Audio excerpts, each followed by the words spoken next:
네, 안녕하세요. 세뇌탈출입니다.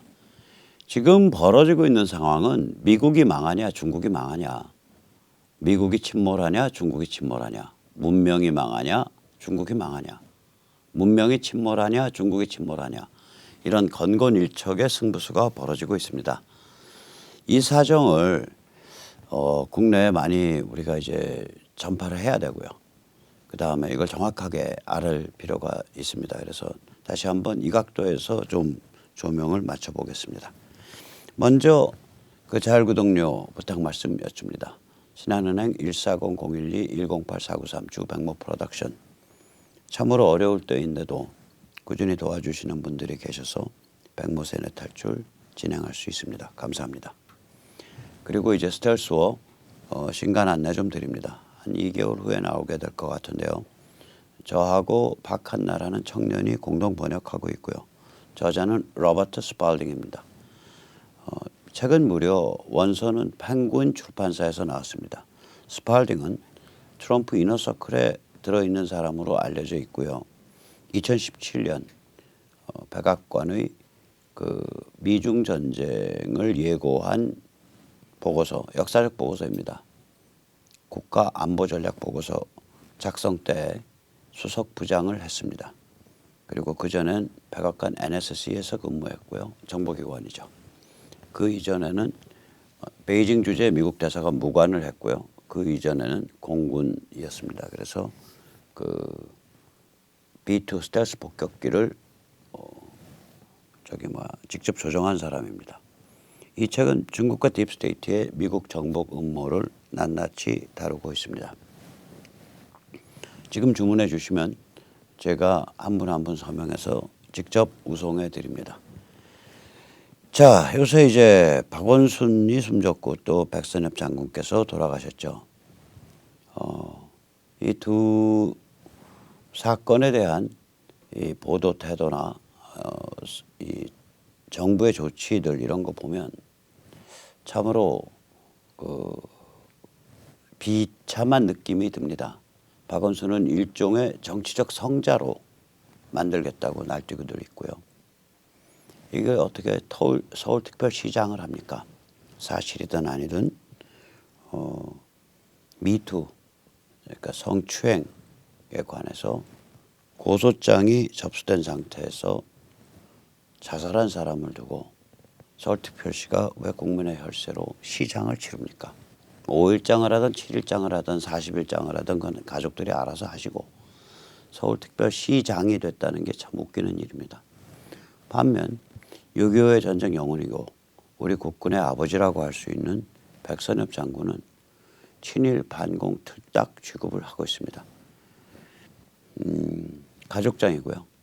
대전에 이렇게 모시겠다고 하는데 사실은 이것이야말로 뭐 국군장이든지 혹은 국가장이든지 이렇게 해야 될 일이고 대전이 아니라 서울 현충원에 모셔야겠죠. 이 둘 사이의 극명한 차이를 우리가 무엇 때문이라고 해석해야 될 거냐, 이 문제를 좀 오늘 처음 화두로 삼고 싶습니다. 문재인 586 정부의 권력 횡포, 그걸로 이런 일이 벌어진 거냐. 오케이. 그러면 그들이 이런 횡포를 부리게 된 배경은 뭐냐. 그들이 언어와 상징과 문화를 거의 독점하다시피 지배하고 있습니다. 그게 현실입니다. 아직 저희는 그 보이스를 못 내고 있습니다. 저희의 보이스를 내줄 것으로 기대했었던 조중동은 탄핵 이후 요상한 행보를 보이고 있고요. 탄핵 때부터. 그리고 미통당 역시 그와 더불어 아주 이상한 행태를 보이고 있습니다. 즉 저희는 그러니까 매스미디어, 이제 그 지상파나 라디오 이런 그 매스미디어에 저희 대변인이 없죠. 대변하는 매스미디어가 없죠. 트럼프가 이끄는 미국 공화당 진영은 아무리 그 워싱턴 포스트 그리고 뉴욕 타임즈 그리고 이제 CNN 이런 데가 아무리 물고 뜯어도 그 두 개의 매스미디어 진영을 갖고 있습니다. 하나는 폭스고요. 폭스뉴스는 제일 신뢰도가 높고 제일 많은 사람이 봅니다. 또 하나는 우리는 잘 안 알려져 있지만 싱클레어 브로드캐스팅 그룹이라 그래가지고 그 미국 각지의 라디오 방송국을 장악하고 있는 네트워크가 있는데 미국 사람들은 워낙 운전대 앞에서 보내는 시간이 길기 때문에 라디오 방송을 많이 듣습니다. 우리는 라디오 방송 키면 김어준이 나오지만 미국은 싱클레어 브로드캐스팅 그룹이 나오고 그 싱클레어 브로드캐스팅 그룹의 라디오 방송국들은 그 트럼프나 트럼프가 이끄는 미국 공화당 노선, 다시 말하자면 자유보수 노선을 매우 그 성실하게 다뤄주고 있습니다. 거기에 반해서 우리는 그러한 매스미디어가 하나도 없죠. 제대로 된 게. 그래서 이제 유튜브에 오골오골 모여서 유튜브를 보면서 부족한 교양과 지식과 정보를 섭취하는 그런 분들이 한 100여만 분 계시지 않나 그렇게 생각을 합니다. 이런 차원에서 보면 우리는 유배된 천민들이죠. 이 대한민국이라는 해괴망측하게 타락한 나라에서 유배된 천민들입니다. 이것을 염두에 두시고 인정하고 살펴볼 필요가 있겠습니다. 우리가 이렇게 이제 망가진 것은 우리가 이제 정신의 힘, 문화의 힘, 언어의 힘을 무시했기 때문입니다. 정신이 물질을, 비전이 현실을 이끕니다. 물질이 정신을 이끌면 망합니다. 현실이 비전을 이끌면 망합니다. 인간은 원래부터 정신을 통해 세상과 작용하는 존재입니다. 이때 정신이라 하면 우리 언어, 또 언어가 가다듬어진 개념과 생각, 그리고 언어적 차원을 넘어선 상징. 인간은 정신을 통해 세상과 작용하는 존재입니다. 이때 세상이라 하면 사람, 사회, 기계, 소재, 자연, 심지어 나 자신도 세상에 들어갑니다. 인간이란 존재는 자기 자신을 객관화시킬 수 있는 존재이기 때문입니다. 약간 좀 그로테스크한 예지만 몇 년 전에 미국 젊은이 하나가 혼자서 등반을 하다가 바위가 굴러내려서 이 팔이 바위에 끼었습니다. 그래서 이 팔을 빼낼 수 없는 상태가 되니까 그 상태에서 배낭에 있는 물 먹어가면서 사람이 오기를 몇 날 며칠을 기다리다가 이제 죽어나가기 시작하죠. 피가 안 통하니까 여긴 바스러져 있는 상태고 하다가 안 되니까 여기다가 끈으로 묶고 그 다음에 이를 악물고 주머니 칼을 꺼내서 팔을 자기가 잘랐습니다. 여기서 이 팔굽에서 자기 주머니 칼로 자기 눈으로 보면서 이때 내가 보는 나는 나를 세계 객관화시킨 거예요. 고기 썰듯이 혹은 의사가 외과 집도하듯이 나를 객관화시켜서 다룬 거예요. 즉 다시 말하자면 그때 이 젊은이는 정신으로 계산을 한 거죠.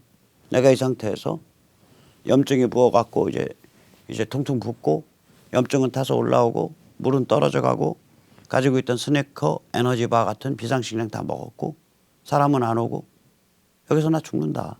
오케이.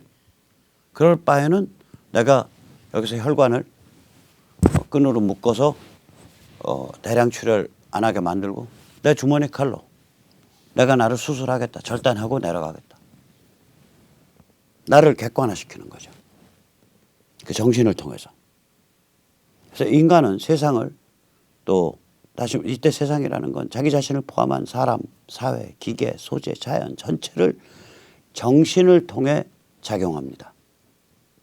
이게 인간이란 존재의 특징이고 위대함입니다.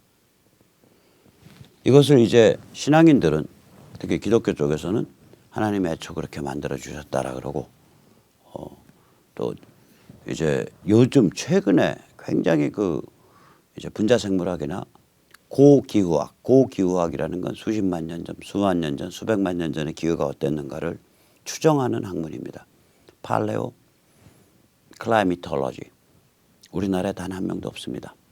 고기후학 이런 것에 바탕한 고인류학 팔레오 앤스로폴로지. 다른 말로 하면 진화에 관한 그러한 학문 분야겠죠. 우리나라에 최근 지식에 바탕한 고인류학자는 단 한 명도 없고요. 이 제야에서 그게 도대체 뭔가 들여다보고 있는 유일한 사람이 있다면 제하에 한 명 있습니다. 그게 백모입니다. 저의 상징의 탄생이란 책이 그것을 다뤘습니다. 제 그 책이 묘한데요. 인간의 물질의 완성을 얘기한 게 아니에요. 인간이 가진 이 정신과 영혼의 능력이 도대체 어떤 과정을 통해서 형성됐나를 다뤘어요. 그 책은 원래 배경이 뭐냐면 한 이유가 저 김일성 영생교 미호서 쓰기 시작한 책입니다. 왜냐?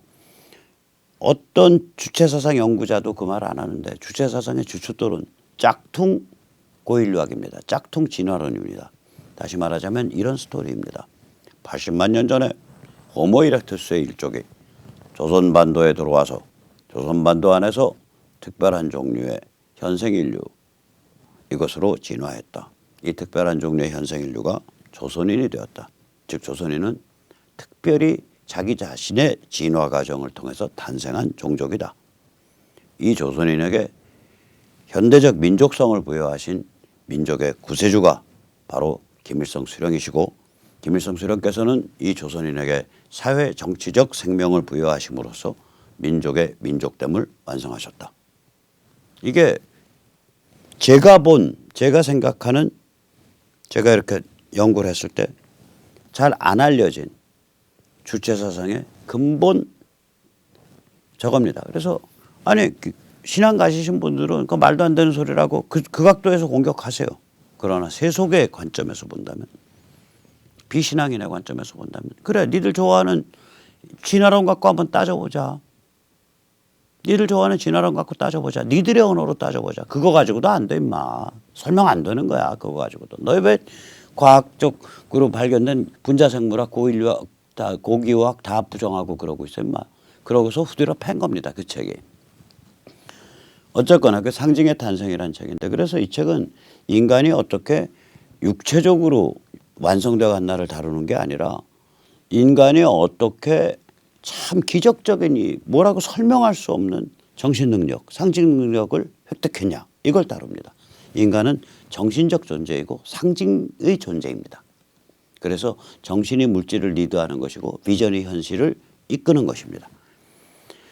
우리가 물질 숭배, 물질주의에 빠지는 순간 백전백패합니다. 이른바 보수니 이른바 우파니 하는 진영에서 물질주의가 팽배하고 있습니다. 저는 세 가지를 꼽아봅니다. 우선 첫째는 시장 만능, 시장 숭배주의자입니다. 시장을 자유방임하면 만사 오케이 이렇게 주장을 합니다. 이 주장에 스스로 자유주의라는 이름을 붙이는데 이게 이름 자체가 사기입니다. 왜냐? 리버럴리즘이라는 건 시장 만능주의가 아닙니다. 고전적 리버럴리즘은 시장에 대해서는 별로 설명을 안 했어요. 그때는. 또 현재 리버럴리즘 이건 거의 좌파죠. 따라서 시장에 적대적이죠. 자유주의란 말은 영어로 리버럴리즘인데 말이 안 되는 거예요. 아니 우남 이승만이 시장 만능주의 했습니까? 시장에 내버려두지 않았잖아요. 토지를 다 그냥 그 농지를 아주 파격적인 가격에 농민한테 줬잖아요. 아주 헐값으로 토지 대금을 지불해 줬잖아요. 지주한테는. 지주 계급을 몰락시켜 버렸거든요. 이게 시장 논리입니까? 그 양반 만든 당이 자유당인데 리버럴 파티인데 우남 이승만이 예를 들어서 한국은행을 만들었단 말이에요. 중앙은행을. 그게 식민지에서 해방된 나라 중에 제일 먼저 만든 케이스에 해당해요. 우리 한국은행이. 그거 내버려뒀으면 지금 쓰이는 게 여전히 뭐겠어. 시장에 그냥 내버려두면. 일본 돈 써요. 일본 돈. 왜냐? 우리가 해방 공간에서 쓴 돈이 뭐냐? 대한민국 되기 전에. 은행에서 발행한 엔화와 조선은행에서 발행한 엔화입니다. 일제가 다스린 모든 지역에서 엔화를 발행하는 두 개의 은행은 본토의 동경은행과 조선반도, 한반도의 조선은행밖에 없었습니다. 그 정도로 걔들이 이 한반도를 중시했어요. 그래서 그러나 우리가 언제 이제 엔화 써? 전부 원화 쓰잖아. 원화가 누가 찍었어? 한국은행이 찍었네. 한국은행 누가 만들었어? 우남 이승만이 만들었네. 그럼 우남 이승만 만들 때 전 세계에서 새로 독립한 나라 중에 중앙은행을 그렇게 서둘러서 제대로 만든 나라가 있나? 없어요. 거기밖에 없어. 우리밖에 없어요. 우리보다 서두른 데가 필리핀 정도 하나 있을까 말까 해요. 그래서 그 자유주의라는 거는요. 시장 만능이 아니에요. 시장 방임이 아니에요. 시장 방임, 시장 만능을 자유주의라고 자칭하고 나 자유주의 때문에 보수다라고 정경련 딱가리들. 걔들이 용돈 줘서 길러낸 젊은 애들. 지금은 별로 안 길러내는데 지금 나이 한 30쯤 된 젊은 애들. 그 인맥이 예를 들어서 그 저기 박근혜 탄핵 때는 탄핵 부당하다고 마이크 잡다가 그 저기 뭐야 뭐 저기 홍준표 체제인가 임명진 체제 때 그 뭐 비대위에 들어갔나 뭐에 들어갔나 혁신위에 들어갔나 그래가지고는 박 대통령 그 호적판회라고 마이크 잡다가 그리고 나서는 공천받아서 광역의원인가 뭔가 하고 있는 여명 같은 그 어린 여학생급이죠. 지금 나이 한 30 미착저착 됐을 거예요. 이게 다 이제 정경련 같은 데서 길러낸 그 한국 대학생 포럼 뭐 이런 그 관변단체가 아니라 경변단체 경제인연합회 부군단체에서 길러낸 인맥들이죠. 여기님만 뻥끗하면 자유주의래. 그 니젤 자유주의가 뭐야 그러면 시장 만능주의야 까고 보면. 그럼 시장 만능주의는 영어로 리버럴리즘 자유주의라고 안 불러요. 그건 리버테리언이즘이라고 부릅니다. 리버테리언이즘. 그러니까 이것들이 또 이걸 구라를 친 거는 이 젊은 친구들이 아니에요. 그 위에 그 정경련 언저리, 한국경제신문 언저리 누구라고 말 안 하겠습니다. 그런 사람들이 이 구라를 친 거예요. 그렇게 하면 기업에 이쁘게 보이니까. 기업은 그게 자기들한테 독인지 뭔지도 모르고 시장 만능주의에 썼으면 부가가치세 했어요. 시장에 맡겨놓고 그냥 말지. 부가가치세가 그게 박정희 대통령의 정치적 자살인데. 부마 사태 때 부가세 철폐하라가 주요 슬로건이었습니다. 79년 부마 때. 유신 철폐가 주요 슬로건 아니었어요. 주요 슬로건이 부가세 철폐하라예요. 왜냐? 장사하고 중소기업 하는 사람 입장에서는 느닷없이 매출의 11분의 10을 뺏기는 거거든. 그러니까 수탈이라고 느낀단 말이에요. 처음에 그 세금이 도입됐을 때. 우리가 부가세를 전 세계에서 가장 먼저 도입한 나라 중에 하나잖아요. 그 부가세 덕분에 우리가 조직 범죄가 없고 지금은 뭐 1, 2천 원짜리도 그냥 카드로 다 결제하고 경제가 굉장히 투명해져서 그래서 안전한 사회가 됐고 그래서 여성들도 밤늦게 걸어다니면서 집에 갈 수 있고 그러니까 우리 저기 여성 해방 주장하시는 여성운동단체는요. 부가세를 상을 줘야 돼. 부가세에 훈장을 걸어줘야 되고 그 부가세라는 제도를 자기의 정치적 자살을 각오하고 저지른 박 대통령 그 점 인정해야 돼요. 그것이야말로 가장 친여성적 정책이에요. 안 그랬으면 저같이 험한 남자들이 밤중에 여자 패고 끌고 가고 그래요. 이게 이런 거거든요. 즉 다시 말하자면 시장을 그냥 자유방임하면 되는 게 아니라 시장에 대해서 고민한다는 얘기는 뭐냐면 인간 욕망이 좋은 결과를 낳게 만들려면 시장은 욕망이 춤추는 곳 아니에요. 보이지 않는 손. 인간 욕망이 좋은 결과를 낳게 만들려면 시장을 어떤 제도로 게임을 어떤 룰로 만들어줘야 되냐. 이게 제대로 된 시장주의자예요. 예를 들어서 그전에는 구리선 깔아가지고 전화로 이렇게 했을 때는 미국 같으면 한때 전화기, 우리도 그랬었죠. 전화기, 그 기계조차도 전화국 소유였어요. 회선뿐만이 아니라. 기계조차도 전화기라는 기계조차도 전화국 소유였다고요. 그러다가 인터넷 같은 게 나오게 되니까 미국 이제 당국자들이 고민을 하는 거죠. 인터넷은 전부 계층화되어 있거든요.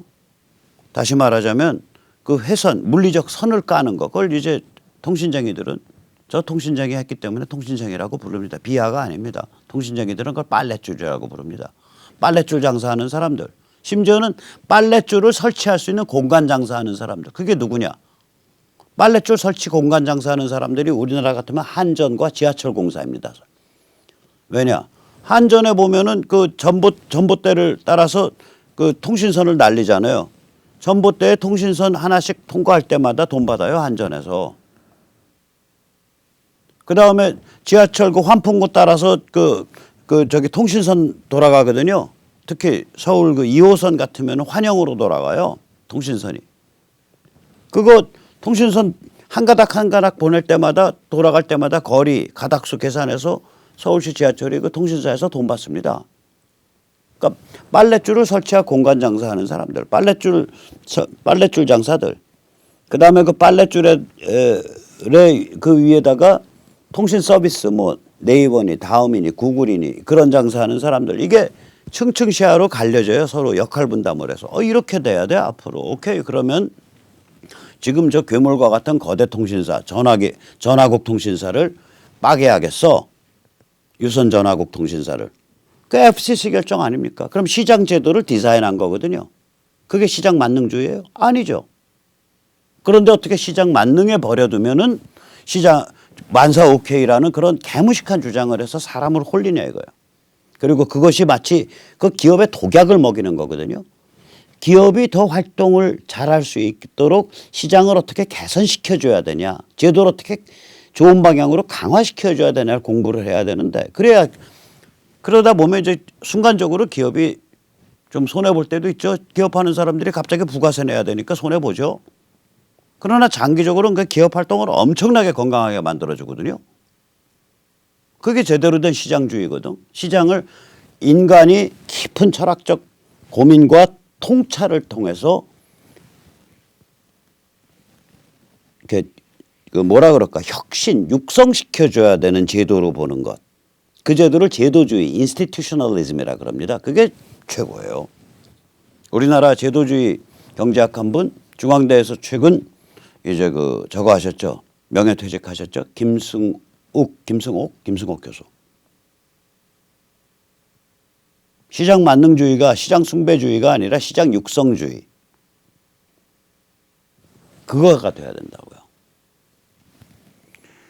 자유방임이냐 제도정비냐 이런 고민이죠. 근데 우리 이른바 밖에 나와서 보수니 밖에 나서 우판이 떠드는 사람들의 상당수는 자유방임을 떠들면서 기업에 이쁘게 보여서 기업으로부터 삥 뜯고 용돈 발휘하고 정경련 근처에서 모여 있고 뭐 이런 행태를 해왔다고요. 이게 부끄러운 행태입니다.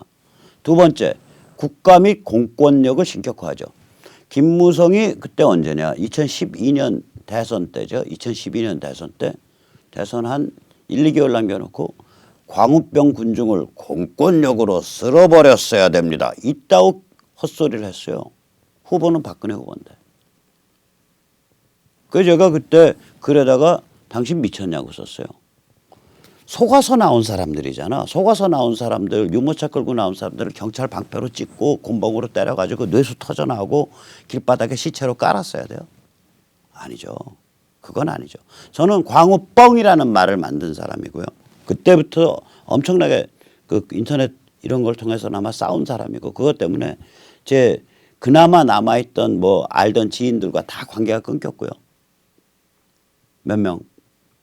예를 들어서 후배, 그 같이 등산도 다니던 후배인데 멀쩡해요. 한 연봉 한 1, 2억 받고 기업에서 체험엔 내준 거 타고 다니는 친구인데 전화 걸어서 나는 이 후배 굉장히 그 온건한 줄 알았는데, 그래서 등산도 다니는데 어느 날 전화 걸어서 형 광화문 나가요? 그래. 그래서 거기 왜 나가냐?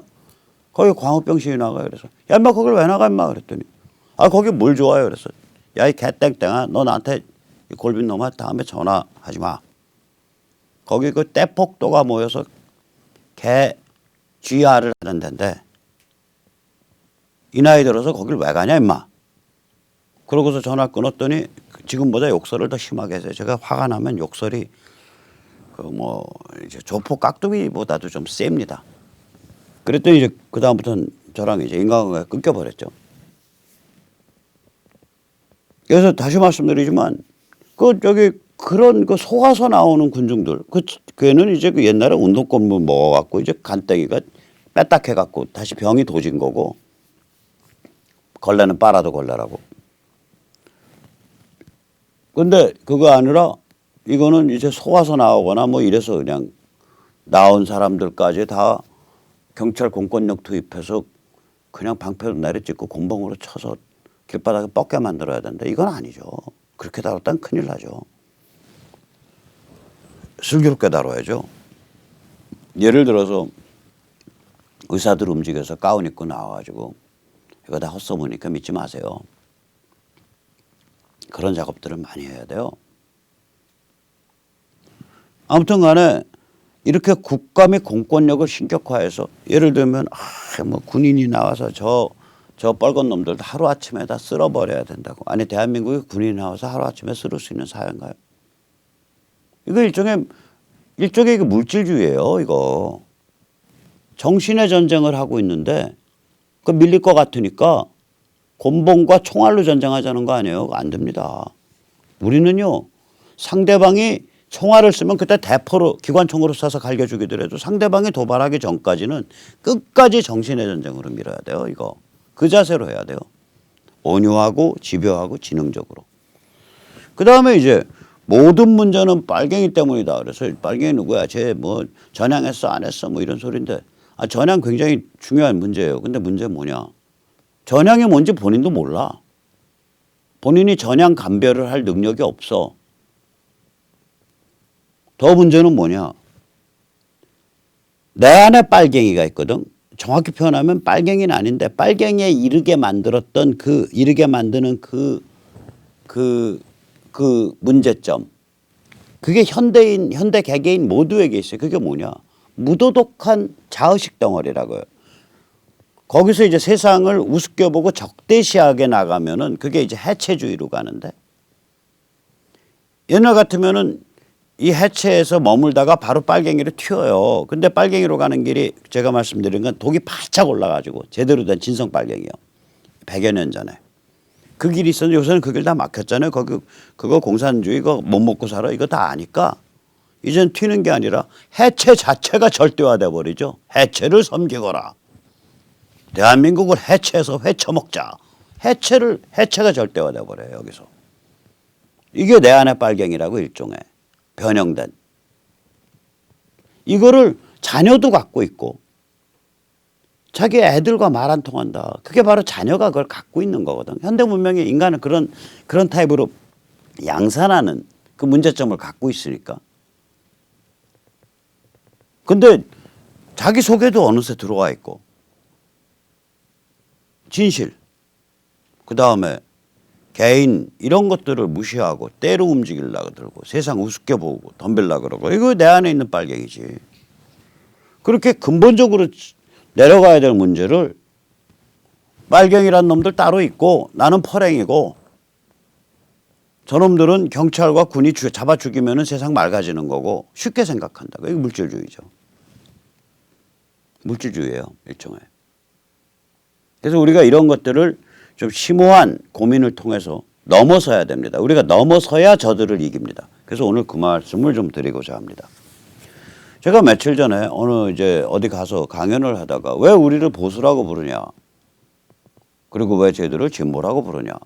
우리 보수라고 부르지 말고 쟤들을 진보라고 부르지 말자. 뭐 이런 말씀을 하시는 분이 있길래 제가 영어로 좀 찾아보세요. 구글링을. 단어가 일반화되어 있기 때문에 함부로 못 바꿉니다. 프로그레시브, 진보란 단어 한번 찾아보세요. 저놈들 같은 행태하는 걸 영어로도 진보라고 부릅니다. 저는 이제 진보란 단어 사실은 이제 쭉 설명을 하면 좀 사실 쟤들한테서 박탈해야 돼요. 그러나 우리를 보수라는 단어는 우리 내려놓으면 안 돼요. 이거 굉장히 좋은 단어입니다. 보수는요, 두 가지가 있습니다. 특징이 하나가 뭐냐면 개인, 자유, 진실을 추구하고 옹호하는 것입니다. 개인, 자유, 진실을 옹호하는 거, 지키는 것. 그게 보수입니다. 개인과 자유와 진실을 경멸 파괴하면 개돼지 정치 투기꾼의 세상이 됩니다. 우리가 보고 있잖아요. 대한민국에서. 두 번째 보수는 지속과 혁신 사이의 절묘한 균형을 추구하는 겁니다. 한 개는 일종의 축적된 심리체계잖아요. 시간 축속에서 살아오면서 축적된 심리체계예요. 살아가는 방식을 익혔다고요. 근데 어느 날 야, 그 방식 아니야. 사회가 공권력 내서서 너희는 이제부터 이렇게 살아. 그 다음 날은 당이 좀 고민해 봤는데 이렇게 사는 것도 아니야. 이렇게 살아. 또 바꿔. 개인이 뭐로 못하냐 이거야. 어떻게 적응할 텐데. 즉 지속을 모르면 세상이 피바다 천지가 됩니다. 이해관계가 다 걸려 있으니까. 이제까지 예를 들어서 자율형 사립고등학교 했었고 이제까지 특목고 했었는데 교육부 장관이란 자, 교육청장, 교육감이란 자가 지 권한이라고 이때까지 10여 년, 20년 이어져 오던 전통 싹 망개고 이제부터 그런 거 없어요. 없어집니다. 그럼 거기에 맞춰서 그 게임에 맞춰서 자녀를 기르고 또 그 게임에 맞춰서 열심히 공부하겠다고 나섰던 그 청소년들은 뭐가 되냐고요. 지속을 모르면 세상이 정말 웃기는 짜장이 되는 거예요. 피바다 천지가 되는 거고. 반면에 혁신해야 될 걸 혁신하지 않으면 수구 기득권 세상이 돼버려요. 그래서 지속과 혁신 사이의 절묘한 균형. 그러니까 뭐냐면 balance between continuity and innovation이에요. continuity and change라고요. 지속성을 continuity라 그러거든요. 이거는 보수주의 정치 철학의 아버지 에드먼드 버크가 굉장히 강조한 포인트고요. 그 다음에 그 현대의 최고의 사회사상가, 20세기 최고의 사회사상가로 제가 꼽는 경영학의 아버지이기도 한 피터 드라카가 쓴 용어이기도 합니다. 지속과 혁신 사이의 균형, 이것이 자기의 평생의 화두였다라고 얘기를 해요. 보수는 거기에 대한 고민이 있는 거예요. 무엇을 지속시키고 무엇을 혁신시킬 거냐. 그 고민을 하는 그 고민을 깊게 개인과 자유와 진실에 대한 존중을 깔고 지속과 혁신에 대해서 고민하는 게 바로 보수입니다. 이걸 모르고 거기 그 길에 무슨 놈의 중도 보수가 어디 있으며 거기에 무슨 놈의 뭐 실용 보수가 어디 있으며 거기에 무슨 놈의 따뜻한 보수가 어디 있으며 개혁 보수가 어디 있냐고요. 거기 그냥 보수지. 유승민 씨 나와봐 당신. 박형준 나와봐. 정치 철학에 지읒자도 공부 안 하고서 입에서 튀어나온 대로 그 앞에다가 중도니 개혁이니 실용이니 따뜻한이니 이따오 형용사를 당신들 마음대로 개무식하게 쳐바르나? 이것들이 사람들을 완전히 개돼지로 만들려고 작심을 했어요. 작심을. 또 거꾸로 진보란 뭐냐? 일단 진보는요. 마르크스 때는 진보라는 용어, 프로그레시브라는 자기들을 진보 진영이라고 안 불렀어요. 19세기 때는 자기들을 뭐라고 불렀냐? 역사는 진보한다. 과학적 공산주의를 향해서 진보한다고 했지만 진보 진영은 없었다고요. 진영으로서의 진보란 단어는 없었어요. 스스로 뭐라고 불렀냐? 과학적 공산주의자, 공산주의자라고 불렀어요. 진보란 용어가 저렇게 쓰인 건 20세기 초, 20세기 중 이후입니다. 이미 공산화가 불가능하다라고 생각을 하니까 이제 더 이상 공산주의, 사회주의란 말보다는 좀 더 달콤한 말로 써야 돼. 그래서 진보란 말을 자기들 진영에 붙이기 시작을 해요. 그게 굉장히 몇 년 안 돼요. 한 50년. 근데 전 세계적으로 붙인 거예요. 이거는 한국에서만 붙인 게 아니에요. 좌파가 자신들을 높여서 이름을 높여서 부른 과대망상적인 이름이에요. 아주 좋은 단어죠. 프로그레시브하다. 그걸 20세기 들어서 그런 거예요. 그러니까 공산혁명이 희미해지면서 그 길이 없어지면서 특히 더 심해졌고 이게 얼마나 비겁한 이름이냐. 상대를 네이밍을 못하면 제대로 된 개념이 아닙니다. 자기들을 진보라고 부르려면 우리더러 반동 혹은 퇴보라고 불러야 돼요. 리액션 혹은 리그레시브. 우리더러 감히 겁이 나서 반동 퇴보라고 못 부르잖아요. 그러면서 자기들은 진보래.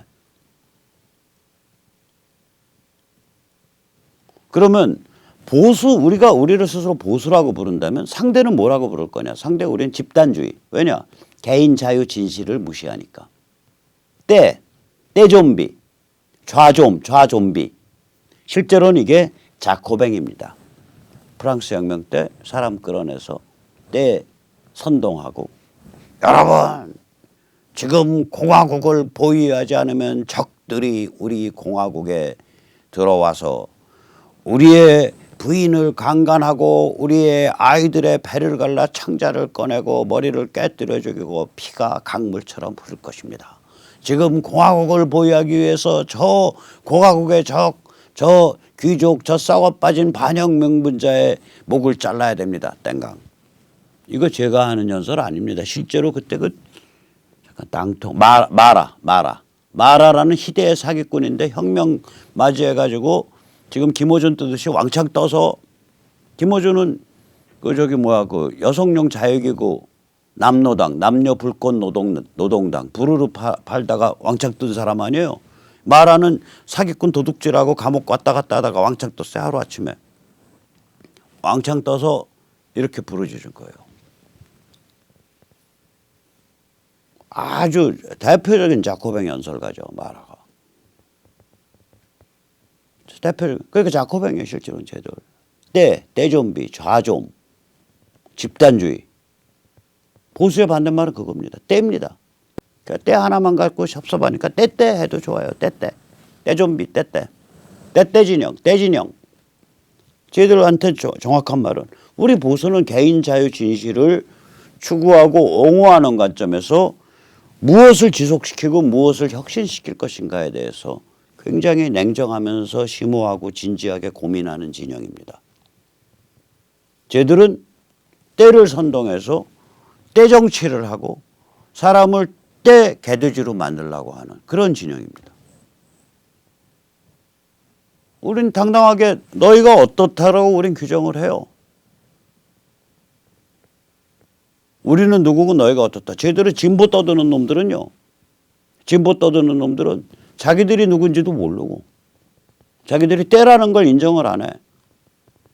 그리고 자기들이 진보라고 한다면 상대방을 보수라고 못 불러요. 안 불러야 돼. 상대방을 뭐라고 불러야 되냐. 반동 혹은 퇴보라고 불러야 돼요. 그래서 내가 그 진보 소위 진보라는 애들한테 하는 말이 있어요. 니들이 스스로 맞박에다 진보 두 글자 받고 다니려면 나를 반동이라고 불러라. 그래 반동 진영과 진보 진영의 싸움이냐 이게. 이렇게 제가 비아냥거려 왔거든요. 쟤들의 진보란 이름은 이름부터 가짜예요. 역사도 얼마 안 돼요. 100년이 안 됩니다. 최소한 보수란 이름은 이름이 200년짜리예요. 프랑스 혁명의 그 피비린내 나는 교훈 속에서 탄생한 용어예요. 그게. 이름 자체에 이미 진실이 들어있어요. 그래서 보수란 이름 절대로 내려놓으면 안 됩니다. 왜냐? 보수란 이름을 내려놓는 순간 우리가 글로벌 차원에서 유리돼 버립니다. 우리 같은 사고방식을 하는 거를 글로벌하게 다 보수라고 불러요. 미국도 보수라고 부르고 영국도 보수라고 부르고 다 보수라고 불러요. 근데 보수란 이런 소중한 이름을 우리가 왜 내려놓냐고요. 그래서 언어 전략은 뭐냐? 우리를 보수 혹은 좀 자유보수 혹은 보수 우파 혹은 애국 보수라고 부르고 상대를 다 보수라고 이름 넣어서 부르자고요. 우파 보수, 보수 우파. 상대를 집단주의, 떼좀비, 떼떼라고 부르는 것이 저는 옳다고 봅니다. 진보란 이름 상대방한테 꼭 써주려면 저는 항상 앞에 두 글자 붙입니다. 소위 진보. 그래서 우리에게서 보수를 삭제하는 대신에 우리는 보수 가져가야 돼요. 상대로부터 진보를 박탈해야 돼요. 박탈할 힘이 없다 그러면 앞에 반드시 두 글자 넣고 따옴표 쳐줘요. 소위 따옴표, 진보, 따옴표. 저는 항상 그렇게 씁니다. 글 쓸 때. 그러면 그게 개족보 용어예요. 만들어낸 용어예요. 공산혁명의 길이 막혀가니까 그 언저리 것들이 자기 자신을 뭐 있는 척하면서 우리는 진보 오케이 뭐 있는 척 하려면 나더러 자식들아 차라리 퇴보라고 부르든지 반동이라고 불러봐. 진보의 반대는 퇴보 내지 반동이네. 너 나 뭐 그렇게 못 부르잖아. 극강다구도 없으면서 어떻게 너 자신을 진보라고 부르냐 임마. 저는 그렇게 말하는 거죠. 자 그런데 이제 아시다시피 우리가 한국을 덮친 이제 퍼펙트 스톰이 있다고. 우리가 정신이 완전히 이렇게 망가졌잖아요. 지난 30년 동안. 아까도 보셨지만 아니 박원순과 백선엽 장군을 딱 비교를 해보면 우리가 얼마나 망가져 있는지 딱 드러나는 거 아닙니까? 그럼 왜 이렇게까지 망가졌냐? 우리가 왜 이렇게까지 언어와 상징과 문화를 다 뺏겼냐? 역사를 다 뺏겼냐? 역사에서까지. 몽창 다 뺏겼냐?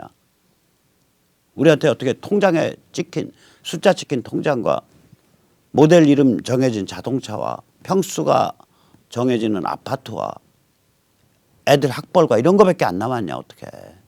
우리가 왜 이렇게 천박한 물질적 존재로 격화돼 버려서 드디어는 대한민국이라고 해괴망측한 나라에서 완전히 유배당한 천민이 돼 버렸냐. 여기에는 퍼펙트 스톰이 퍼펙트 스톰이라는 건 한 지역에 태풍이 3개, 4개가 한꺼번에 몰려서 그 지역을 갈아버리는 거예요. 우리의 정신을 갈아버리는 퍼펙트 스톰이 작동을 했던 겁니다. 저는 3가지 정도 힘을 꼽습니다. 다시 한번 정리해 드립니다. 하나는 미중 밀월입니다. 이게 1990년경부터 본격화됐죠. 이건 다른 말로 하면 한중 밀월입니다. 우리는 6.25를 망각하고 중국과 어울려서 30년 동안 중국에 빨대 받고 중국과 살 섞고 중국과 피 섞어가면서 번영했습니다. 중국은 또한 한국을 가이드 삼아서 세계시장 속으로 기어들어와서 푹 담궈서 거기서 단물 빨아먹고 사느라 중국인 전체가 세계시장의 포로가 됐습니다. 지금 중국은 옛날 소련과 다릅니다. 옛날 소련은 미국과 맞겨루기를 할 수 있었어요. 그래서 Mutually Assured Destruction, 상호 확증 파괴라는 개념까지 나왔습니다. 무슨 얘기냐? 너희 핵 쏴, 우리 핵 쏴. 둘이 같이 쏴? 오케이. 둘이 계속 쏴. 그러면은 지구가 파괴돼. 그래서 둘 다 확실하게 멸절해. 그게 상호 확증 파괴. 그게 핵 억지력의 기본 컨셉입니다. 그게 핵 억지력의 기본 컨셉입니다. 핵 억지력은 따라서 뭐 북이 핵을 가지니까 우리도 핵 가져. 그건 핵 억지력이 아닙니다. 핵 억지력은 지구 파괴입니다. 핵전 시작해 지구 파괴. 그래서 지금 미국이 개발하고 있는 그 아주 작은 규모의 전술핵, 저게 무시무시한 게 지구 파괴가 아닌데 쓸 수 있거든. 굉장히 정확하게. 방사능도 안 나오거든. 그럼 비행기 떠서 F-35로 떠서 혹은 토마호크 앞에 매달아서 혹은 그 잠수함에서 발사되는 SLBM, 잠수함 발사 탄도미사일의 앞대가리가 원래 큰 핵탄두인데 그거를 조그만 핵탄두 한 5에서 7킬로톤밖에 안 나오는 거 그게 W76-2 뭐 이런 걸로 바꿔갖고 때리면 이거 가지고 대형 탄도미사일을 못 쏘잖아요. 쏴봐야 또 미국한테 요격당하고. 그래서 저 정밀, 초정밀, 초소형, 초저절, 초저위력 전술핵이 그래서 무서운 거예요. 핵은 핵인데 이거 당했다 그래서 지구 파괴하겠다고 날뛸 수가 없다고요. 이게 어쨌거나 소련은 당시에 소련이 주도하는 공산권 경제 코메콘 그걸 제2세계라 그럽니다. 제1세계는 미국이 주도하는 자유시장 경제 가트, GATT 관세 및 무역에 관한 일반 협정 체제 거기에 대항하는 소련 주도의 코메콘 이렇게 해서 완전히 벽을 쌓고 딴 살림을 살았어요. 그러니까 미국과 맞겨루기를 할 수 있어요. 중국은 저 멍청한 짓을 한 게 세계 시장에 푹 담겨져서 사는 자들이 미국과 자유세계가 주도하는 서방이 주도하는 물질 문명 질서를 중화 질서로 바꾸겠다고 날뛴 거 아니에요. 도끼로 지발등을 찍은 거예요, 중국인들이. 그 세계 시장의 포로라고요, 이미 중국인은. 세계 시장 밖으로 나가 멀어져 하면서 디커플링 시키면 쟤들은 저 공산당 인민해방군 체제가 흔들흔들할 수밖에 없어요. 시간이 갈수록. 그러면 한국인들이 한 건 뭐냐? 만약에 한국인이 그 당시에 중국을 손을 잡고서 아 이거 물질 좋아, 풍요 좋아, 시장 좋아 하면서 앞에서 짝짝꿍하면서 중국을 세계시장 속으로 가는데 앞장서서 길잡이를 안 했다. 제대로 그게 안 됐다. 그렇게 치면 지금 어떤 상태냐 중국은. 14억 명의 핵으로 무장한 모택동 탈레반입니다. 그런데 이게 한국이 이렇게 앞에서 박수치면서 따라와 잘 살아 이러면서 불러들였단 말이에요. 세계시장 속으로. 퐁당도 잠겼어요. 그래서 이제는 14억 핵으로 무장한 모택동 탈레반으로 되돌아갈래야 되돌아갈 수가 없는 상태가 된 겁니다. 자, 근데 이렇게 뭔가 일을 저지르면 우리한테도 그 반작용이 오죠. 우리한테도 중국적인 게 침투한다고요. 중공적인 게 침투한다고요. 특히 한국인들은 개인이 된 지가 얼마 안 되잖아요. 또 지성의 뿌리가 깊지 않잖아요.